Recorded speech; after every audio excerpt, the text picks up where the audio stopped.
Assalamualaikum warahmatullahi wabarakatuh. Saya Nanda Putri Hamid Damanik, peserta Laser CPNS 2021 angkatan 20 kelompok 1 akan memaparkan tugas individu mind mapping modul akuntabilitas. Di sini saya akan membahas 4 hal yang terkait dengan akuntabilitas, yaitu yang pertama konsep akuntabilitas, yang kedua mekanisme akuntabilitas, yang ketiga akuntabilitas dalam konteks, yang keempat menjadi ASN yang akuntabel. Yang pertama, konsep akuntabilitas, yaitu definisi dari akuntabilitas adalah kewajiban setiap individu, kelompok, atau institusi untuk memenuhi tanggung jawab yang menjadi amanahnya. Lalu, aspek-aspek akuntabilitas. Yang pertama adalah accountability is a relationship, yaitu akuntabilitas adalah sebuah hubungan. Yang kedua, accountability is result-oriented, yaitu akuntabilitas berorientasi pada hasil. Yang ketiga, accountability requires reporting, yaitu akuntabilitas membutuhkan adanya laporan. Dan yang keempat, akuntabilitas memerlukan konsekuensi. Yang terakhir, akuntabilitas memperbaiki kinerja. Akuntabilitas publik terdiri atas 2 macam, yaitu akuntabilitas vertikal dan akuntabilitas horizontal. Akuntabilitas vertikal adalah pertanggungjawaban atas pengelolaan dana kepada otoritas yang lebih tinggi.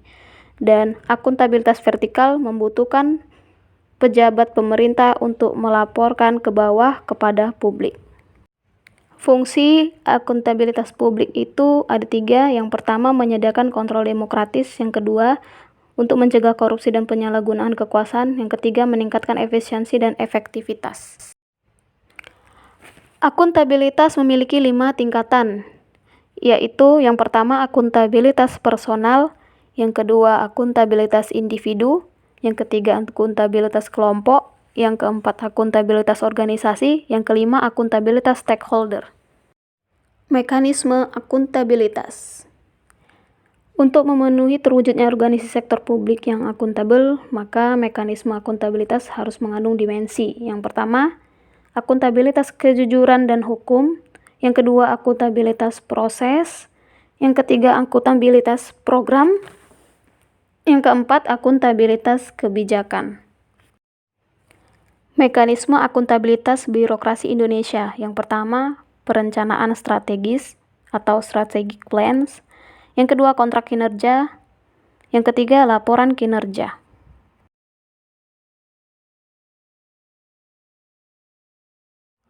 Menciptakan lingkungan kerja yang akuntabel.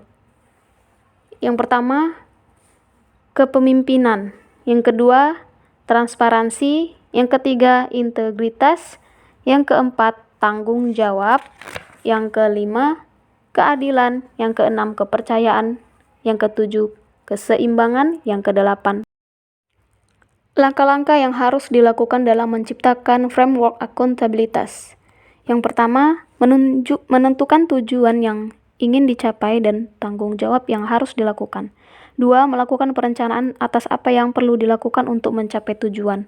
3. Melakukan implementasi dan memantau kemajuan yang sudah dicapai. 4. Memberikan laporan hasil secara lengkap, mudah dipahami, dan tepat waktu. 5. Melakukan evaluasi hasil dan menyediakan masukan atau feedback untuk memperbaiki kinerja yang telah dilakukan melalui kegiatan-kegiatan yang bersifat korektif. Akuntabilitas dalam konteks, yaitu yang pertama, transparansi dan akses informasi. Yang kedua, praktik kecurangan atau fraud dan perilaku korup. 3. Penggunaan sumber daya milik negara. 4. Penyimpanan dan penggunaan data dan informasi pemerintah.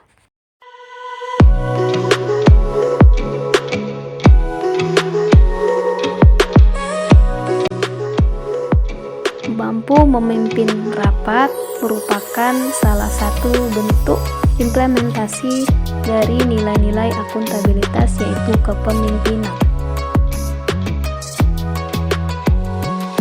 Membuat rancangan pembelajaran merupakan salah satu bentuk implementasi nilai-nilai akuntabilitas, yaitu tanggung jawab. Melaporkan hasil realisasi dari rancangan pembelajaran merupakan salah satu implementasi nilai-nilai akuntabilitas, yaitu kejelasan.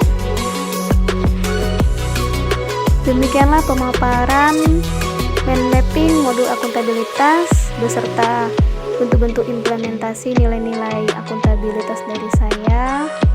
Terima kasih atas perhatiannya. Assalamualaikum warahmatullahi wabarakatuh.